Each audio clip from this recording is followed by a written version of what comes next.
Folks, welcome to Citizen Watch here on KYOS. A beautiful Saturday morning in the valley, starting to heat up again. Going to have a few more days, another hot spell as they call it. We've really been blessed the last few. Happy birthday to Case. Yesterday was your birthday. Yeah, thank you. What are you, 53? 52 today. 52. 52 years old. Yesterday. First day of my 53rd year on this earth. And we went to Cool Cats and go listen to people do karaoke. You know, Robert, God bless the Velvet Sledgehammer.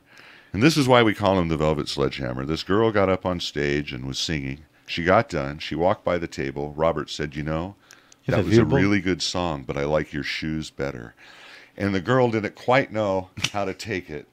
She had orange shoes. Thank you for the shoes, but, well, what do you mean about, and you could just see her mind twisting. And Robert meant it in the most sincerest manner. Yeah, well, whatever. It was Again, we call him the Velvet Sledgehammer, and he is here in studio, folks, as am I, Casey Steed, broadcasting from Studio C, the palatial Studio C here at the KYOS radio facilities at 1020 West Main Street in Merced, California. If you have any correspondence or you want to drop off a belated present, just teasing, you can drop them off here at KYOS or send us a letter. We will get them. And, of course, our YouTube channel, you can go on YouTube, put KYOS space 1480 in the search bar, and listen to any of our old shows. And we really appreciate the folks that do listen on YouTube, as well as this show, which is on Saturday morning now, 7 a.m. as you're hearing it, and 7 p.m. You can hear it again tonight. We lead in for Tea Party Straight Talk, and we would encourage folks to stay with us this entire Saturday morning for all of our lineup. What, Robert? You know what people have told us? What have they told us? We're losing our popularity. Losing our edge. Losing our edge. So we're going to get it back. Losing our edge a little bit. We're getting a little too, I don't know, velvety. Mainstream. Yeah, mainstream. But, folks, we're going to talk about... We're going to stop being apologetic for things. Well, we're not apologists at all. We do hold people accountable. I just want to digress for a minute. Your nephews last week were great having them in studio. I understand. They were funny. They made it safely back to Boston just but to let everybody what I did? know. What? I did this to them. I called them up and I sent them the email, not the email, but the link about the floating body. Yeah, now, I guess there was a dead body. There was a body that was found on 28th and Martin Luther King, and my nephews and my brother and their dog would go down there and let the dog play in the water. So I asked them if they had left any DNA because there was a dead body. Yeah. And my two nephews are like shrieking, going, "What? What are you talking about? There was nothing there." The old strip park there. By the bike path. It was sad. Yeah, it is sad that somebody lost their life. You know what could have happened? Appears to be a homeless person that finally succumbed to their situation, which is very sad. But here's the thing, though. I mean, you can't really drown in 2 feet of water. Well, yes, you can. That's why they say on those 5-gallon buckets, they have the little picture of the kid leaned over. I can see a kid, but not a 40-year-old person. Well, maybe if you're impaired. Like I say, I don't know exactly what happened. It'll be interesting to find out what thoughts go out. But yeah, it was coincidental that Robert's nephews, who were visiting from Boston, were down in that area, but luckily they didn't see anything down there. I wanted to talk about something in this first segment. Well, it was about diploma mills. We broke a story back in January. Yes, we did. About diploma mills. And everybody thought we were kooks. Yes, they did. Over at the Merced Union High School District, who the superintendent is... Vincent Scott Scambray. I don't know if he's a third or anything, but Vincent Scott Scambray. I don't think he likes it. Don't use the Vinny because he'll want to kind of come... No, he almost took his jacket off. Temper. School meeting. But anyway, V. Scott Scambray's heading up an organization over there that allows a lot of hanky-panky folks. And we reported on it back in January. The district attorney knew about it. They decided not to do anything about it. Ramona Gawargis over there at the Merced Sun-Star wrote a follow-up story this past weekend that people might have read. And it basically highlighted what's going on over there. And I'm going to read from it because Ramona capsulizes this situation very well. A Merced Union High School District employee used what experts believe is a degree from a diploma mill to obtain a higher-paying job with the district, but school district administrators have taken no action, and the employee remains on the job. Anthony Thomas, Assistant Information Service Manager, was hired March of 2002 as a network engineer, earning $32,000 a year. The 43-year-old now earns $77,000 after a promotion in July of 2011 landed him in his current management job. According to his job experience, Thomas's position requires a combination of an education and work experience equivalent to a bachelor's degree in competent science information systems or a closely related field and 3 years experience in programming analysis. Now, this isn't an and or, this is an and. And this is the key, folks. He needed this Bachelor of Science degree. On his LinkedIn page, Thomas listed a bachelor's degree in computer science from Alameda University. Now, this isn't Alameda. This is Alameda, A-L-M-E-D-A University. What this is, folks, this is an online university that awards life experiences degrees. And guess what they award them? If you send money. If you don't send money, you don't get a life experience degree. Now, that's like most learning institutions. You have to pay a tuition, but that's where it ends. That's where the similarity ends, because they don't make you go to school. They don't make you attend classes. They don't make you take tests. They just make you send in some resume that says, hey, I've know a lot about computers, and here's $495. And suddenly, you have that BS you need to apply for this job at the Merced Union High School District that V. Scott Scambray heads up. In interviews with the Sunstar, multiple education experts said Alameda University is an example of a diploma mill. Now, you've heard of puppy mills. This is a diploma mill. They just churn out diplomas. What the heck's a puppy mill? We don't want to give puppies a bad name. Oh. But I can tell you, diploma mill, folks, is just what it infers. It's a mill. Its sole purpose is to crank out degrees with no regard of whether the person is qualified or not. Merced Union High School District Superintendent Scott Scambray did not, and they left out the V. I think he likes the V in front of his name. Did not respond to numerous interview requests. Thomas, this is the gentleman with the fake degree, also declined comment when reached this week. Board of Trustee President Sam Spangler said the board may have, quote, dropped the ball in addressing the degree. Spangler says he'll put an item on the August 13th meeting agenda to discuss the issue in closed session, and I would encourage people to attend that meeting. Here's the thing that I had a problem with all of this. Yes. Are you ready? I'm ready, Robert. Okay, well, you know, Mr. Scambray and I aren't best friends. I don't get invited to his house for dinner. You're not on his Christmas card list. Not on his Christmas card list. But here's what I had a problem with. Okay, I went over there because I found out that the Merced Union High School District might have a couple of openings for a trustee, you know, and I was thinking, hey, maybe put my hat in the ring, you know, I could be on Vinny's hit list. Well, here's the point. You don't see the Winton School District in the paper for any of this. You don't see the Weaver School District. You don't see any of the other school districts. It seems Mr. Scambray's school district seems to be in the paper every month for something shenanigan. Right. Okay. So I went over to the district to talk to them about several of these issues because I wanted to find out how to get freedom of information, because what I'm noticing, and I say this with John too, we always say this with the city and we always say this with the county, there's a perception problem. A big perception. When Mr. Scambray says, hey, you know what, numerous interview requests, hey, you don't need it, you're telling me you don't really care, right, and you're telling me it's not important to you. But if you read three columns over, okay, it says that it's unfair to, 2 columns over. It says Alexander detailed his concerns in a June of 2013 email to Scambray and the human resources manager at the time, Sandy Schreiber, receiving no response. So this Mr. Alexander, who is now the IT director at Madera, and I believe he was one of the individuals that was up for the position. Yeah, what it was is there was several people. The reason this came to light, folks, is there were several people vying for this position. Stephen Alexander. And Stephen Alexander was one person vying for this position. He's now the IT manager over at the Madera Unified School District. And he goes, when I started Googling, I saw stories about it being a diploma mill when he was verifying Mr. Thompson's credentials. And he says about people getting in trouble using this degree. And so Alexander, like Robert said, detailed in an email to Scambray, and Scambray didn't respond to him or the human resources manager, who's Susan Schreiber. She's in charge of verifying these requirements. So I get a little PO'd because this is what I see. I had a question about 56 valedictorians. I had to go to, she's a wonderful lady, Leslie Rohrbach, his assistant. Right. Mr. Scambray doesn't respond to anything. Mr. Khan doesn't respond to anything. Mr. Kirk doesn't respond to questions. Ms. Quesadillas, who's in charge of Common Core and the curriculum, she doesn't answer anything. And quite frankly, when I asked her about something that really wasn't in her purview, instead of saying, hey, Robert, let me get you to the person that does, instead, it's not my concern. And what I'm noticing with Merced Union High School District is this is not a concern. None of these hanky-panky questions, okay, are a concern. Right. We had to have Tim O'Neill, who was on the board, who had his information wrong. Formerly on the board, yeah. Right. Okay, to come here and to fight for Mr. Scambray. Well, he was instrumental in getting Mr. Scambray here in the first place. But here's my question. I go to Leslie Rohrbach. We talked about this.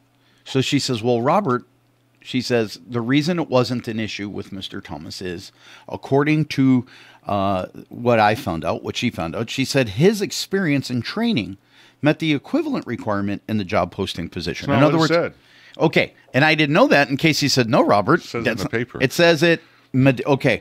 Then when you go to Board of Trustees, Honey and Thomas, it said, Honey, he says Thomas should have gotten the job if he didn't earn shouldn't have gotten the job if he didn't earn a legitimate degree. Now, here is Mr. Honey, the Board of Trustee. Here's the newspaper, and they're at conflict because the report says that Stacy McAfee, Mrs. McAfee, Leslie Rohrbach all said that he had the equivalent, the life equivalent of the master's, and it didn't ask for the master's. For Mr. Honey to say this, someone's wrong. Either the board. I think it's clearly they clearly knew that this guy didn't have the degree. So now let me ask you this: where did Scott Scambray? Well, let me ask you a question. Yes. Where did Scott Scambray get his doctorate degree? Well, this brings the bigger question that we're going to talk about at the end of this. Mr. Spangler says we need to make sure the degree met the requirements of that specific job, and they're from accredited schools. It has to be a bona fide degree, so if it doesn't meet the criteria, we should definitely do something about it. Maybe we dropped the ball on this, he added, and this will definitely be placed back on the agenda. As far as I'm concerned, it's still open, and I haven't resolved this. Now, this is different than what the district attorney said, because there was a sheriff's report that we read from that was forwarded to the district attorney's office, Mr. Morse, and his chief deputy district attorney, Harold Nutt, looked at it. And he said, Mr. Nutt said, that told the detectives that since the school district wasn't concerned about it, the district attorneys wouldn't file charges. Merced County Sheriff's Sergeant Arnett Rosenberg investigated the case, but considered it closed after conversations with the district attorney's office. No further action was taken by the department after Merced Union High School District human resources official told Rosenberg in January that the district accepted the degree, despite the fact that Alameda is unaccredited. Right. And now they're backtracking. Morris said his office is going to take a second look in the case. We've received additional information, and we're going to look into it, Morris said. Our concern is not what the school district is doing with its hiring. Ours is whether a person has committed a crime in the course of vying for that job. And although such a case is unusual for Merced, diploma mills cannot be tolerated because they devalue real education. It diminishes the degree and credentials of people who worked really hard and spent lots of money getting an education. And I think that's what Robert talked about, is how much more of this is going on in the school district. This gentleman is what they call an unclassified employee. He wasn't a teacher. But I've heard from superintendents as recently as last night that this happens with the accredited teachers. And yet you're asked to provide bond money, more money on your taxes, because we don't have enough money. But here we are paying these people money they don't deserve. And the problem of it all, Casey, is I took it upon myself to go down to the school district.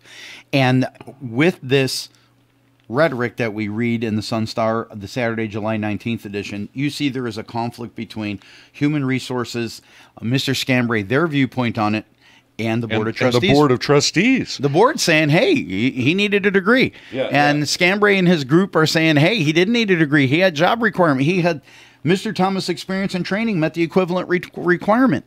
And the point of the matter is you're exactly correct. The guy goes from 34,000 to 77. That's quite a bump. If you've got 10 teachers that do this, just 10, okay, that's $40,000 a year. That's $400,000 with 10 teachers a year for how many years? Now, I find it funny that the CTA, Gary over there, the new president, hasn't stood up and but he's not with the. We got to find out who's the CTA president for MUHSD. The high school. Yeah, the high school and these employees. But it begs the issue: is how much of this is going on, how much of this has gone on. Why is the school district, running interference? It's good to see the board members standing up, Mr. Spangler and Mr. Honey. I think those are because there's coming up an election soon for Merced Union High School District's school board, and that's the reason why I went down there, because I wanted to find out. But we have a couple of other issues that are coming up that we need to talk about. Yeah, and we're going to have to do that after the break, folks. Stick with us after this small commercial break on KYOS Citizen Watch. Be right back. Folks, welcome back to the second segment on this warming up Saturday morning. Still cool. Get out there and do what you got to do before it gets too hot. After about 11, you're not going to want to be outside. But here we are on Citizen Watch from the beautiful KYOS radio facility, Studio C. Robert the Velvet Sledgehammer Tomasetti, his geese are in full bloom.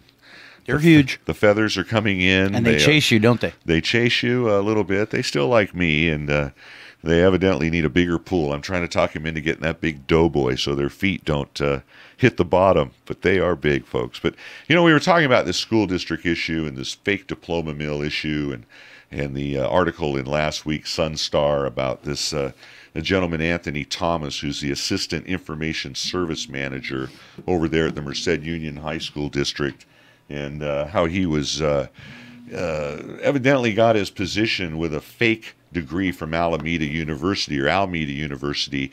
And this university in 2004 I love this. awarded an associate degree in childhood development to a 7-year-old dog after its owner filled out an assessment. The institution responded on its website by saying the New York man perjured himself to discredit the school. I don't know how a dog perjures himself, but I can tell you that Mr. Thompson, evidently, a lot of Thomas and Thomases messing up. Well, anyway, perjured, I don't know, perjured himself with the school district, but they evidently accepted it. And here's a paragraph I want to read about unfair to others. Board of Trustees Vice President Dave Honey said Thomas shouldn't have gotten the job if he didn't earn a legitimate degree from an accredited institution. Dave said, I think it's unfair for the individuals who put in the time, the classes, and the money to go to college. It's just unfair. Honey wondered if there were more qualified applicants competing for the job.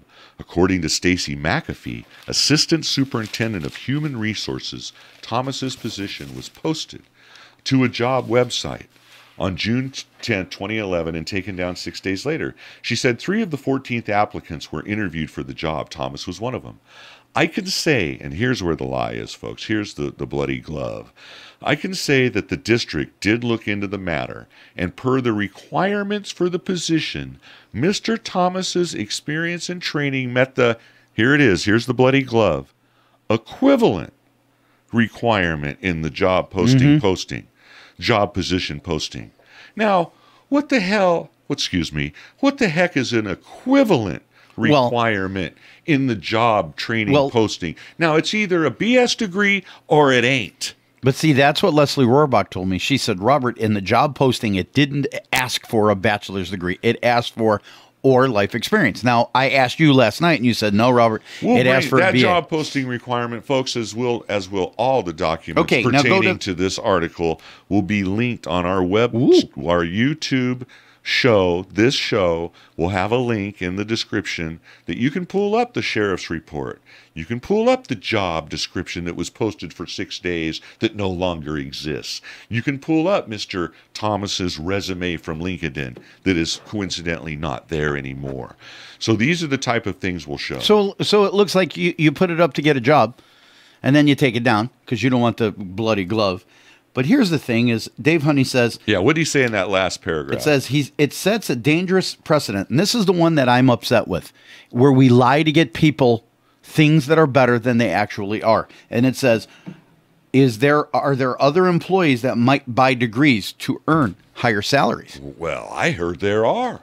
And they just haven't been ferreted out yet. Well, let me ask you this: Where did Mr. Scambray get his doctorate degree? Well, it makes you wonder about everybody. Well, I don't know. Maybe Mr. O'Neill. He was part of the vetting process. Well, but Here's what it takes me a look at. And are you done with this? Because it spins to something that I'm having an issue with. Yeah, I think I am done with this. I just wanted to bring it up that this big, and it leads into more things that we're going to talk about right now. Well, here's the thing that I'm having a problem with.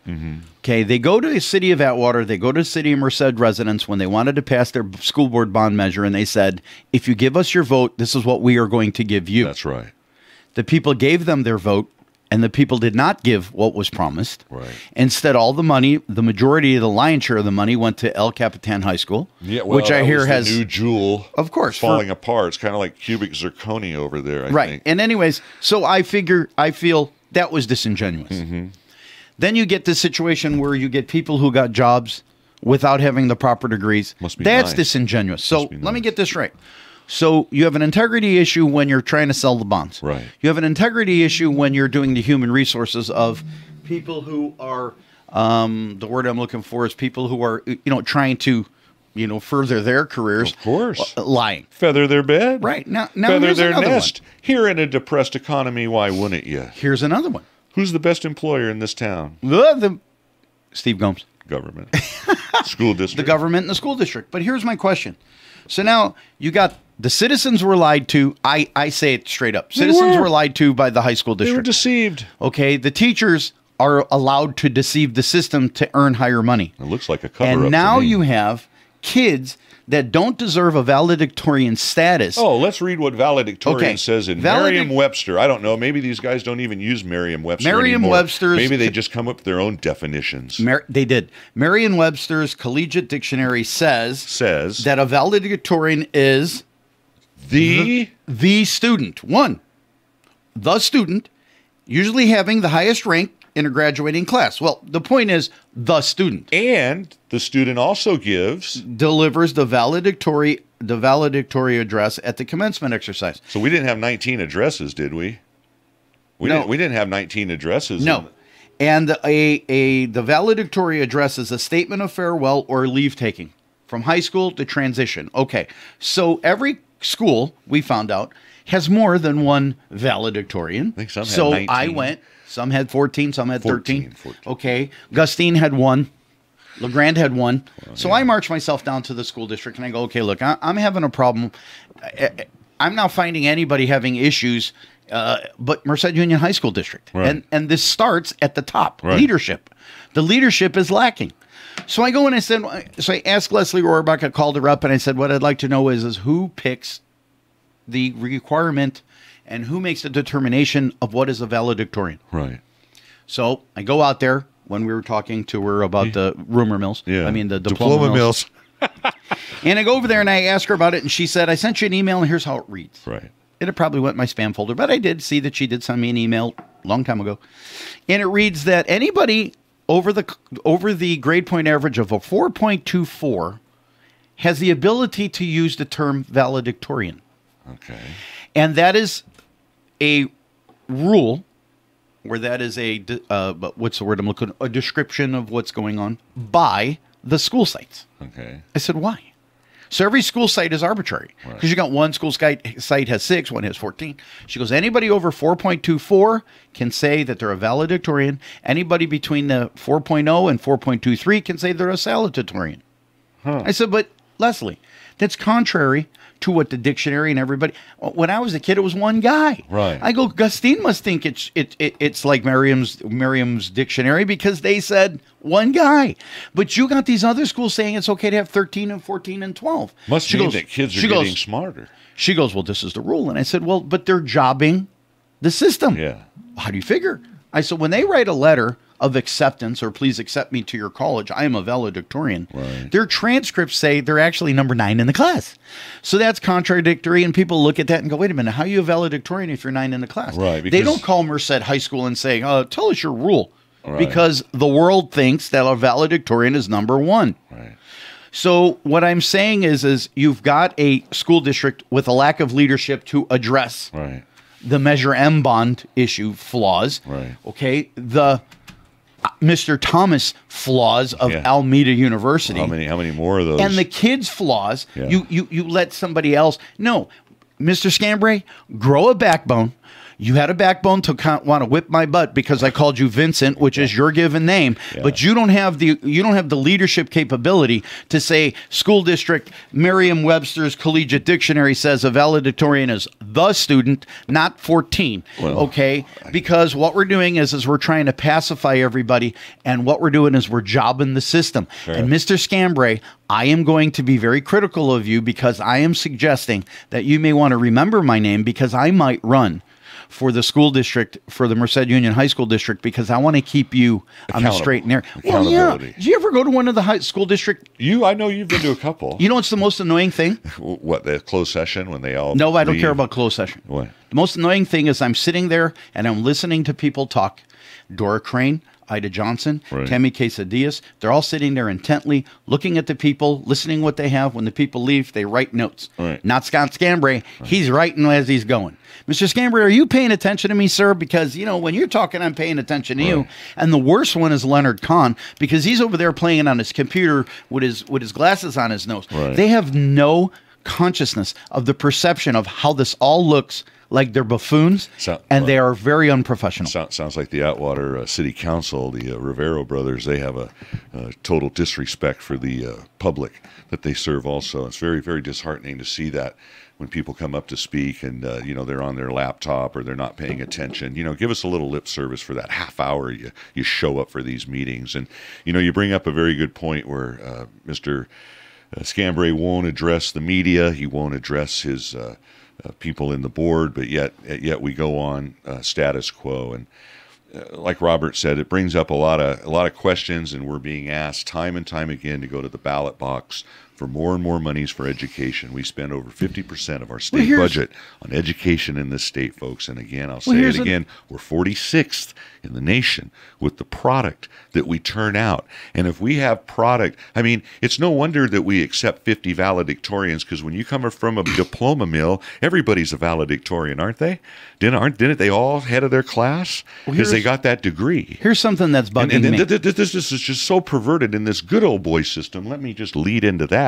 This good old boy system that we see uncovered when we see the DA say, well, hey, the school district wasn't concerned. Of course they're not. We didn't file charges because the school district is culpable. The school district's the one that did what's wrong. You expect them to be concerned? No. You're the watchdog, Mr. Morse, Mr. Nutt. You're the watchdog for this community. And I don't care if it's a misdemeanor, but it sets a precedence. And if you let this go on and you just let it poo-poo and go under the rug, it's going to continue. Now we're taking a second look. Why? What was the new evidence that came to mind? A newspaper article? Well, a little talk radio show on Tuesday night? Excuse me. What was it? Wednesday. Saturday. Anyway, it's one of those deals where here's something that bugs me. What's changed? Well, here's something that bugs me. I'm watching television yesterday at Arnie's Humidor. We're watching a baseball game, and here are commercials from Chevron. Mm-hmm. Okay, and the Chevron guy, and it just hit me. And this kid is showing this machine he made. He's 8th grade. He's showing this cup holder. And the guy goes, "I was a science nut, and science is important." And Chevron's pushing science. Sure. Steve Gomes over here, Dr. Gomes, wants to put a STEM school together, and he's getting nothing but guff and push from Rosemary Parker Duran and from Scott Scambray. Right, Mr. Scambray too. Now he responded to that article. Oh, you had an opinion about that, didn't you, Vincent? But here's the point. What bugged me was Mr. Gomes wants to put a STEM school together. Right. Science, technology, engineering, There math. was a kid, I think it was, if memory serves me correct, it was Stephanie Rossi, who wrote an article about their child going to Modesto to go get to school. Yeah, and when they reached out to teachers and educators for some impetus and some help, nobody was interested. Yeah, they tell them, hey, call Alameda University. Let me ask you, that's what I'm wondering. Does Alameda University have science classes? Sure, you want to be a physicist? We'd be Albert Einstein for $14.99. You could be Dr. Casey. Oh, I tell you. Yeah, wouldn't that be interesting? Wouldn't that be funny? Dr. Steed. Paging Dr. Steed. Hey, look, if a 7-year-old dog can get a doctorate, so can you. I tell you, folks, it just makes you shake your head. And especially. But here's the problem. What? Nobody's paying attention. Well, evidently not. And hopefully, again, they're taking a second look at things. And hopefully we'll get some, I don't know. Nobody's paying attention, Casey. Well, here's Dr. Gomes, who's got his money, who has his money in line for his STEM school. Right. What does he want to give? A STEM school start with 50 kids, and 2 of his peers don't want him to succeed. Yeah. And you ask yourself, why? I'm sure all of the 22 superintendents of this fine county and their assistant superintendents and the assistant to the assistant superintendents don't want to lose that ADA, that average daily attendance money, because if you don't get money coming in, well, you can't spend it on things like school books and wages. I'm sorry. Those are probably one of the most important things. And well, it's just disingenuous. And, again, folks, don't mind paying the wages, but when you come to me with a fake degree and you have your hand out and you say, I don't have enough money, I got leaky roofs, Hoover's falling apart. I want to see those leaky roofs. And yet you're paying people for degrees that 7-year-old dogs get. I don't know. I want to see the leaky roofs. You've lost me. You lost me, Mr. Scambray. You lost me, Mrs. Duran. Mr. Scambray lost me when I called him Vinny and he went nuts. Well, we have to go to a break, but we ask you to stay with us to the third segment of Citizen Watch on KYOS AM 1480. Good job. Yeah, but that's a state. But here's the one that I want you to talk about, what? If you still can do that. Yes. Okay, the $50,000 to move Parks and Recs. 500,000. 500,000, not 50. 500. I thought it said 50,000. $500,000. To move Parks and Recs because, and I think, and I said this at coffee, I think it's because Greg Diaz, because here, you have to have. You said at coffee, you weren't here. The other coffee. Oh, all right, we ready? Folks, welcome back to Citizen Watch, the third and final segment on this warming up Saturday morning. After our show, Tea Party Straight Talk comes on, Jim Price threw his hat in for mayor of Atwater. And, of course, Les Policy and his wife, who is their call screener, encourage you guys to load up the phones on Tea Party Straight Talk. I think the number is 384-8888. And you can ask them what's going on. And they kind of cover the national scene and, of course, local politics and that sort of thing as we do. But have in studio. Mainly national. We have Robert, the Velvet Sledgehammer, Tomasetti. I'm Casey Steed, 1 year older. Had my birthday yesterday. Actually, you're only a week older, 7 days older. Well, one day, yeah. On your driver's license, it's now 1 year old. Since we last spoke to our audience, which we appreciate you out there listening to Citizen Watch. And we're not going to be so velvety anymore. No, we were told that we're getting a little complacent, I don't know, apologetic. Politically correct. Yeah, apologetic. I don't know. We certainly don't want to make this the community conversations of the air. Not to take anything away, but we try to be a little more edgier than that. But you know what? In the last 2 segments when we talked about Merced Union High School District, yes. I'm going to be very honest. I was being apologetic. Well, because after I talked to the people at the school district and they did their little song and dance show, right. I got to tell you, the support staff over there, Mrs. Parker, I think it's Mrs. Parker. Well, there's good people and over Mrs. there. Rohrbach are very nice. Sure. But my problem with them is there's no leadership at the top. They collect big fat paychecks. It's just like all these organizations. But here's how they shuck and jive. Go ahead. I go over there. And the lady goes, what can I help you with? And I said, I need Mr. Scambray's card because what I'm going to do is I'm going to correspond to him in writing. Right. Okay, because I don't want his jacket coming off because the guy is 6'4". I might be running for my life. Yeah. But anyways, Keith Petiti comes out of the office after he just talks to him, and she goes over there, gets a card, comes back and goes, he's in a meeting. Right. Now I'm looking at the door. There's nobody in a meeting. Right. There's nobody going in there. Well, okay. probably. It's the shuck and jive. We don't want to talk to you, kind of thing. Correspondence is the best way for you two to communicate, and you'll get some written responses that I'm not. You know what I'm thinking? I'm thinking of throwing my hat in the ring for Merced Union High School District. You mentioned that in the first segment. And you know what? You know why? Jim Price threw his hat in for Atwater because of frustration. Well, here's my problem. It's not the frustration. Dora Crane. How in the world is a CTA president who has information that she can give to her buddy, who they go party with because all the CTA presidents go hang out, her buddy Gary Arzamendi. When they negotiate. Yeah. How can you negotiate with yourself? Makes you wonder. It makes you wonder where's the conflict of interest? Well, I think you just highlighted it. I think there is a conflict of interest. I think these people are very self-serving. Why is it that what did Dora Crane say after the last negotiation? Hey, now that we've got this done. Now that we've got our teachers their pay raise. Now we can pay attention to what's really important to the kids. And I'm like, concentrate on the kids. And I'm like, what were you doing for the last 7 months, girl? We couldn't concentrate without more money because our concentration level is dependent on our pay. That's what Dora said. I mean, you can dissect the statement, and that's what she said. She said basically. But see, that's what the overall theme you and I have always said. Right. The biggest employer is the government. Government in this And the county. school system. HSA, the county, the city, and the school district. My And- God, that has to be. And it's all, and they all say it's about the kids, and they all float the kids. But they give themselves pay raises. And I was going to ask you this in the second segment. Yes. You did not go to the state of the education system that Mr. Gomes, Dr. Gomes put on. Yeah. And Dr. Gomes said perfectly clear. They said, what happened with Measure M? Was it Measure M? No, Proposition 30. Yeah, Prop 30 was on the last ballot in November. What happened to the Prop 30 money? And he goes, well, first of all, we give it to the kids. Yeah. But don't think that we didn't get a pay raise first. Oh, yeah. So the point of the matter is, it was to backfill this wall of debt. That well, here's the schools thing have. that I want to do, and I'm going to do next, and I'm going to make it my mission, and I'm going to be an advocate for the schools against the schools. I want to hold them accountable. Now, I've dealt with Randy Heller at Winton School District. Wonderful guy, wide open. Come in. What do you want to know? I think he got an award not too long ago for he did. superintendent one of the best schools. Or? The schools. He sent me the link, and I'm going to bring it next time. Right. The other guy's great is Mr. Curry at Weaver. There's no questions. There's no hanky panky. Yeah. We need money. Can we have $1 million? $1 million, not $60 million because there's leaky roofs. Can't test. Well, one of the things we're going to talk about here is this Atwater Merced expressway, and it's going to tie into Robert's deal about money.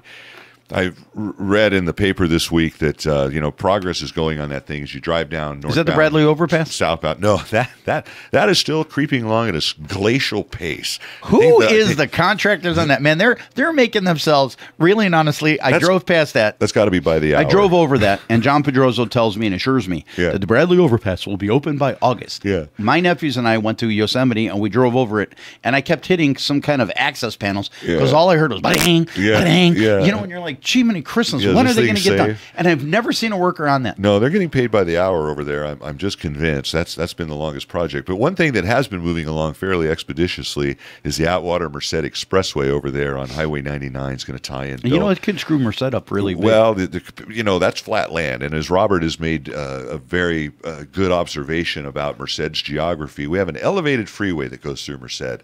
And unless you fall off 16 feet, you're not going to hit anything. But where it's nice and flat, like Turlock, you can develop. And Atwater Merced Expressway, as well as our own campus parkway, which Mr. Bulwomany is a big fan of. Not getting a lot of support, unfortunately, Mike. But anyway, Atwater Merced Expressway is going to be the answer to Atwater's development issues, one of the answers. But I found it interesting that out of the $336 million required to complete this project, they only have $66 million. So you may see the brakes coming on really quick over there with the progress that we do see. And the reason I bring this up is here's a project that we don't have fully funded. Now, what comes to mind was Measure M. Robert talked about the school bond measure, where Mr. Testa came with hat in hand and said we have $350 million of identified maintenance needs at our elementary school district. This is the one that Mrs. Duran heads up.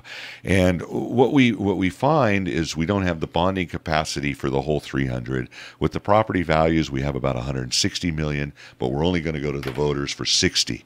So you better pick your projects pretty carefully if you have $300 million in need and only $66 or $60 million in money. And we look where are the leaky roofs? Well, that gets to the question why we need it in the first place. High-speed rail, another project that we don't have fully funded. Talk about $68 billion in need. We have about $4-5 billion, depending on what we have left, to continue this project. No identifiable monies in sight. I think this is a bigger issue. And, I heard the leaders tout this Atwater Merced Expressway as, hey, it's a done deal. We found this money, rah, rah, rah. Well, you did. You found $47 million that we didn't have. But to get this thing completed, we have a long way to go, $270 million to go. And I don't know where our leaders are going to find this money. I think this is important in the District 3 race because this is critical to Atwater. And I know that McCagg. Critical to Atwater? And Merced. This expressway. Tell me when you're done, Castle. because I'm going to tell you what I did. Go ahead. I went to Castle Air Force Base. I'm done. Yes. What did Robert did a field trip without I did me. a field trip. I went to Castle Air Force. Well, what it was is I'm a retirement consultant, and there are a lot of people at AT&T. Yes, granted, there was a dog and pony show with EDD and all that, showing them how they can get government money, which is good. How we can get you requalified, retrained, good, quality. But these people have retirements that need to be addressed when they leave that employer. So I go over there and I talked on the phone with a beautiful young lady named Pamela Waddle. Right. Okay, so anyways, I go out to Castle and I'm looking at the old dormitories. Yes. And Castle Air Force Base just comes back to home 30 years ago. And I look at the dormitories and every Robert door was in the Air Force. Every door, I was there. Every door was jarred open. I did a walkthrough. There are tables. There are chairs. Did the security guard stop you? Yeah. What security guard? Who was it? Harvey the Rabbit? Did anybody challenge you over there? Nope. What if you were stealing wire? Stealing wire. I could steal furniture. I could steal refrigerators. I was over there, and here's what's dumb. Yeah. How long is the JPA open? 19 years ago. There's furniture there with green stickers on them that says "Hold for JPA." This is what surprised me. I can't believe. And that's there are still refrigerators. And so I make a call to John Pedroso, and I said, "John, did you know this is?" I know nothing about Supervisor it." Pedroso. Yeah. So I call him up and I go, "Did you know?" And he goes, "I don't know anything." And I'm like, "Well, neither does Lynn Davis." So Was that's that a general statement or about the question you asked? about him? the question I asked him. I said, "Why don't you bring a truck? And get rid of this Get stuff. rid of the furniture. You could sell it for pennies on a dollar to people who really need it." I'm surprised you have Folks, people there squat. are if anybody knows about furniture, there are tea-back chairs that are in these rooms. Now, tea-back chairs are expensive. They're collectible. These are all got to be over 30, 40 years old because I was there in the 80s and that's what we had. Robert and- has a stylish eye. Well, anyways, he knows what's in fashion. Well, it's not that. It's just I'm looking at a refrigerator. So what does John say? He goes, "Was the refrigerator work?" I go, "If I plugged it in, I don't know about the I electricity." don't know if we have power. I don't think there's any But wiring. the point of the matter was Yes. that there is assets sitting out there that nobody's addressed. Well, it's piddle. It's piddly. But you told me when you were out there, you called in total frustration. You said, "Casey, they ought to take a bulldozer and start at one end and go to the other." start at one end and go to the other. I go to the linebacker center. They're dismantling it. There's only maybe 3 or 4 places that are still quality. One is Merced Union High School District Building. And the situation is they should start at one end and level the other. Now, when you ask John, he says, "It's not my district." I get that. But I don't get that because you are one of 5 that run this place. All got a hand on the oar, rowing the So boat in the same direction. Lynn Davis, he hired a gal for $8 an hour to get the crap out of his office. Lynn's and on his way out. Right. So you got Tony DeSetti and got Darren McDaniels. Right. Darren McDaniels says we should turn it over to a master planner and get it fixed. Master developer. Tony DeSetti said, "Talk to me when I get elected and I'll look into it." So, you look at it, you say both ideas are wrong. Okay, this needs to have the 5 supervisors get together, not just one that controls the area, What we turn over to a master developer. and ask them for help. Correct. Because the hope that somebody's going to come in the castle and come on, are you serious? We're not going to ship nuts via air, folks. It ain't happening. Our best bet was a place like AT&T, like the prison. Well, let me ask you a question. And I asked the people at AT&T, and Manufacturing. I said, let me ask you a question. I said, what? And I said, how come in AT&T, when you guys first came down here, this was going to be the cat's meow. We're going to build a bit more buildings, and it stopped. And the guy says, AT&T wants to get out of California. They closed Sacramento. They closed Merced. It'll just be time. They're shipping everybody out of state. I'm going to Iowa, the one man I talked to. Yeah. He said, it's the business climate. Yeah. And the point of the matter is, guys like Mark Hendrickson, where there are 58 of you, when you go party in China and you're looking at broccoli, why don't you sit around the table, okay, with a little bowl of rice and some food and talk about the real problems with Castle Air Force Base and California and how workforce investment, what's going on? I never see this dialogue. No, just you're right. give me my pay. Robert, you hit it. Give me $20 more thousand, and I mean, come on. You know what I found out interesting? Just a little side note: the Merced Boosters. You're familiar with that organization? Erica Kezian, Dr. Kezian. They used to be the economic development arm for the city and the county before we had an economic development director at the county and the city, Mr. Quintero and Mr. Hendrickson. And their organization has somewhat morphed over the years, but they used to be the ones that would go out and get businesses and court them and wine and dine them. See, something that was, and I wanted you to talk about this because you knew more about it, which was the city. The city was going to spend how much money? $500,000, and I give Mayor Thurston and Murphy credit, Mike Murphy, City Councilman Murphy, $500,000 for new partitions over there at Parks and Rec for Conway's group. No. They were going to change the buildings, the offices. Yeah, move into a new support space. was going to go into Parks and Recs. Parks and Recs were going to go to support because they needed, according to John Bramble, they needed privacy, confidentiality. If you have a problem with a fellow employee, they don't want you walking in and seeing it. I'm like, I'll guess where that came from. Says Greg Diaz, City manager. written all over it. Liability. He's going to Ventura. We're going to lose him soon. Thank you. I wish Mr. Lord, Bramble. thank you. I wish Mr. Bramble would accompany him on the train. No, you don't. Here's the thing. These guys, Fincher, and I say this over and over and over. Jim Fincher, county attorney. Right. Greg Diaz, city attorney, are so enamored with the possibilities of lawsuits and the possibility They're of this. supposed to watch out for liability, but come on, what are we going to do? Wrap ourselves in bubble wrap and foam?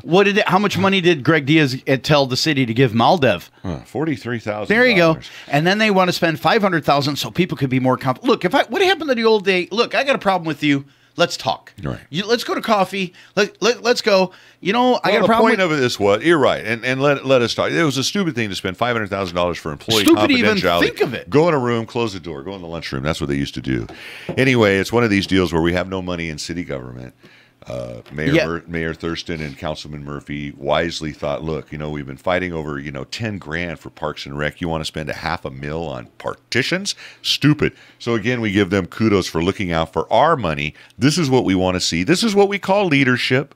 This is leadership here, folks, when they say no to the city manager, when they say no to the city attorney, when they say, no, there's a better way to do things. And this is what we ask of all of our leaders. And that's why coming up in November, the election. Right thing. That's right. And whether it be a diploma mill or not spending money on stupid things. How about this, Case? What? Why don't we give them a dictionary? Yes. Like we have sitting in front of us. Yes. And tell them to look up 2 words. What? Agenda and perception. And perception. Well, the perception here is not good, folks. We're at the end of our Saturday show. We ask you to stay tuned and hang in there with Tea Party Straight Talk. I'm Robert. I'm Casey Steed, and we've had Robert the Velvet Sledgehammer Tomasetti. And what do we say, Robert, when we leave? Goodbye, Mrs. Calabash, wherever you are. Goodbye, folks. See you next week.